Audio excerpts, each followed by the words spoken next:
Welcome to the podcast about the Silent Way and Suggestopedia teaching methods.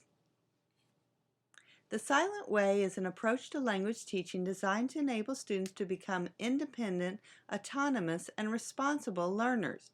It's part of a more general pedagogical approach to learning and teaching and learning created by Caleb Gatineau in the 1960s. It's constructivist in nature, leading students to develop their own conceptual models of the aspects of language. This method begins by using a set of colored wooden rods and verbal commands. Here you can see the basic materials needed when using the Silent Way. I've never used or really seen anybody use the Silent Way, and the method sounds a little far out, but I think there's some really sound principles of the Silent Way. The teacher starts with second language sounds that are familiar to the first language sounds. The teacher is silent. His silence motivates the learners to participate more and to be active. The teacher also uses gestures and uses the first language to help students learn. Students' self-criteria for correctness are emphasized. The student takes responsibility of learning. Group cooperation is the norm. Students listen to each other. Teachers of the Silent Way believe that language skills, listening, speaking, reading, and writing, reinforce one another. There's a learner-centeredness. Autonomy is gained by exploring and making choices. Little praise and punishment is given by the teacher. Errors are road signs. Perfection is not the target. The teacher understands that learning rates are different. The Silent Way teacher believes that a human is creative, so memorization, repetition, and parrot learning from behavioralism, remember the audiolingual method? They believe that that does not lead to real learning. A goal for the teacher is for students to gain independence from the teacher. The teacher is an architect or engineer that enforces the student's autonomy and builds upon what they know, helping, focusing, promoting, and exercise their abilities to promote language. Students use what they know and overcome obstacles to learn and master the language with the aid from the teacher. The real idea is that the teacher should leave enough space to the students so they can do their own experiments with the language. The teacher should only give a few toys to play with and let the learners play. The teacher uses feedback to decide on the next lesson.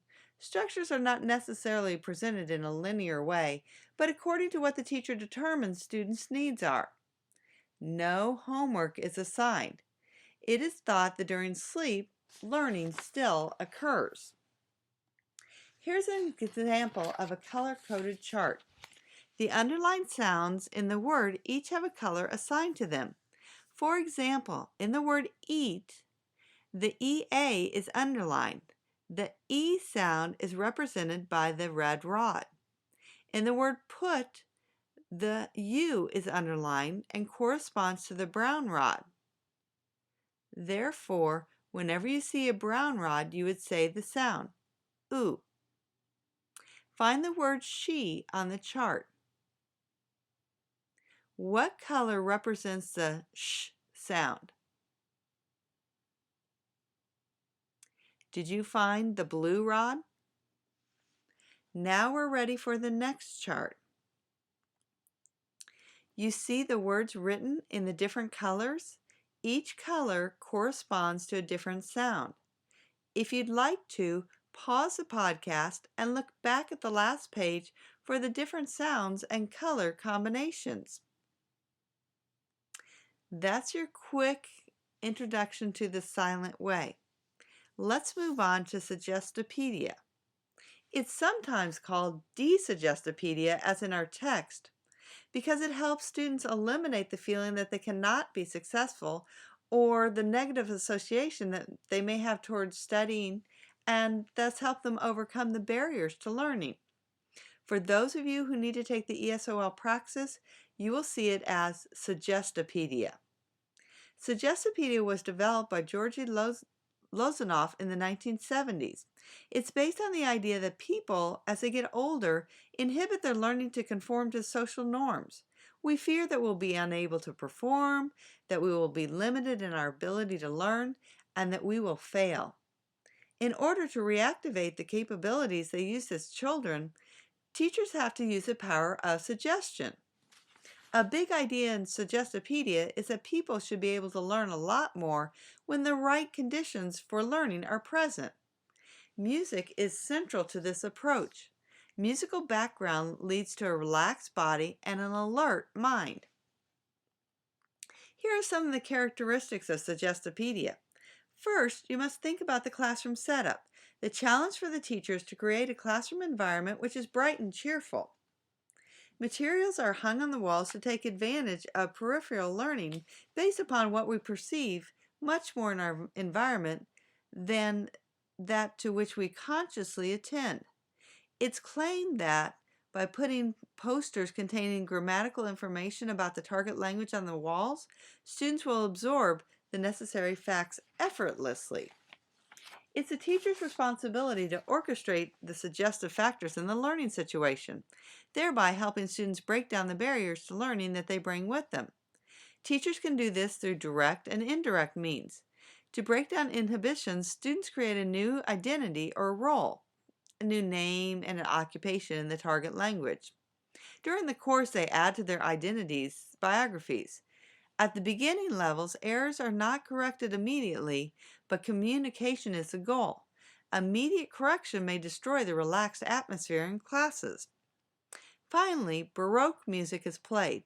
It has a specific rhythm and a pattern of 60 beats per minute, and Lozanoff believed that it created a level of relaxed concentration that facilitated the intake and retention of huge quantities of material.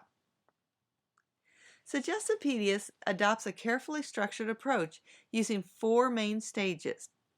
The presentation stage is a preparatory stage in which students are helped to relax and move into a positive frame of mind, with the feeling that the learning is going to be easy and fun. Students then work with lengthy dialogues in the target language on handouts or text. During the first concert, both hemispheres of the brain are activated as the teacher reads the text in time and pitch with the music. Students follow and check translations. During the second concert, the teacher reads at a normal pace and students follow.